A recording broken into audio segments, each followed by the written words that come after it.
I go back now. From court you go to the county, and that's when you get processed into the county. And I get to the county, and everybody's like the same thing. Man, this fool's like, oh shit, fucking Rabbit's right here with us or whatever. And everybody's like, "Man, you're gonna go to high power. They're not gonna keep you in like GP. You're gonna go up there." And I'm like, "Man, I'm not." That's it again. I'm like, I'm not a celebrity like that. I'm just like you guys. I'm just a regular homie. Ain't no like, I don't feel like a celebrity or none of that shit. And nothing happened. I end up, you go in the county for like 2 or 3 days. They moving you up and down and this. Then they ship me out to Wayside Supermax. And that's when I knocked out for like 3 days. I was just tired. I was just super tired. I just slept for like 3 days. I just get up to eat and go right back to sleep. And the homies were like cool with it, because you're not supposed to like sleep in the day, Yeah. But they knew I had came from like basically like war, I needed some rest. And that was it. I stayed in there for like a year and a half fighting. As a matter of fact, I never left arraignment. I went home from arraignment. I never went to preliminary. They just postponed for a year and a half. And then one day I went to court, and my attorney, shout out to Stuart Goldfarb. See, it's crazy because I'll call Dave, right? I was calling Dave from the county. So I called Dave one day. And how did you know We're from the same neighborhood. And Dave grew up like 2 blocks away from me. Okay. And so you knew Rich and you knew all them guys. Yeah. I used to train with Rich, all that, everything. Like, when did you first meet him? Because he didn't he moved there from foster care, right? Like, did he grow up down there? He grew up like his later teenage years, but he's older than me. Yeah. But I just see Dave walking down like he was like, Dave was banged out back then. Honestly, you'll see Dave, a white guy with a pen. But see, look, this is the thing. In the neighborhood, there's a family of brothers. They're a white family, and they were all from Harpies. Somehow, I don't know why, but I always thought Dave was, maybe he's from there. He's from one of those brothers. All these fools had blue eyes. But all these fools end up like, fools got life and everything. They were all banged out. But I was just assumed Dave was a dude that just walked by. Like, I see him. I was a little kid, so I see these faces. Later we connect later as I'm older, and then, but like I said, I'll call Dave from the county, right? And this was like 6 months before I went home. I didn't know I was going home.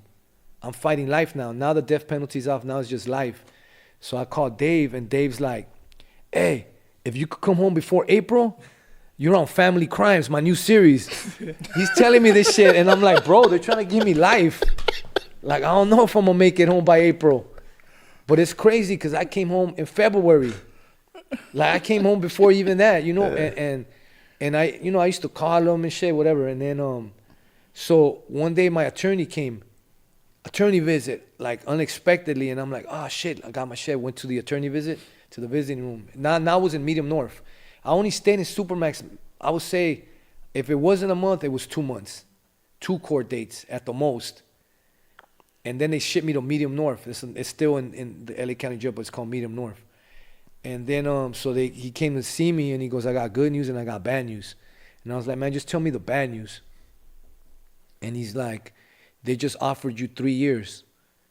And I'm like, "That's bad news? That's good news." Because I already been here a year and a half. I would only do like another 15 months and I'm home. I'm like, "I'm taking it." He's like, nah. The good news is that tells me I could beat this shit. I could get you a way better deal, or I could beat this shit.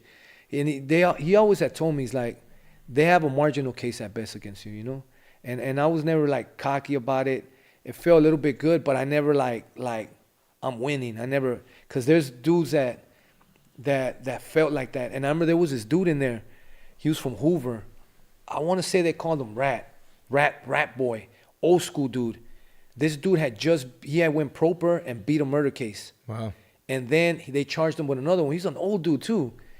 But he was like a fucking lawyer. And he ended up in my dorm. But my dorm was a neighborhood dorm, I think. It was like the 60s or 30s. It's like that's the Crips that were in there.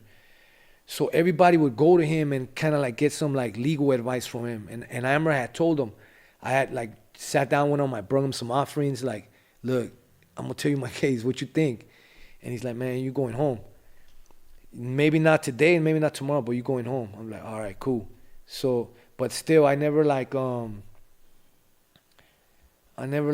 took anything for granted. I just try to stay humble, stay out of the way, and you know, like, you know, just be respectful and just be quiet and just, you know, do my shit and focus on my case.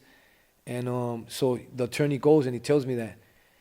And I'm like, nah, I'm just gonna take those 3 years. And he's like, nah, he doesn't. And you know, he's Jewish, you know. And I was like, I always feel like Jewish attorneys, they're the best, you know.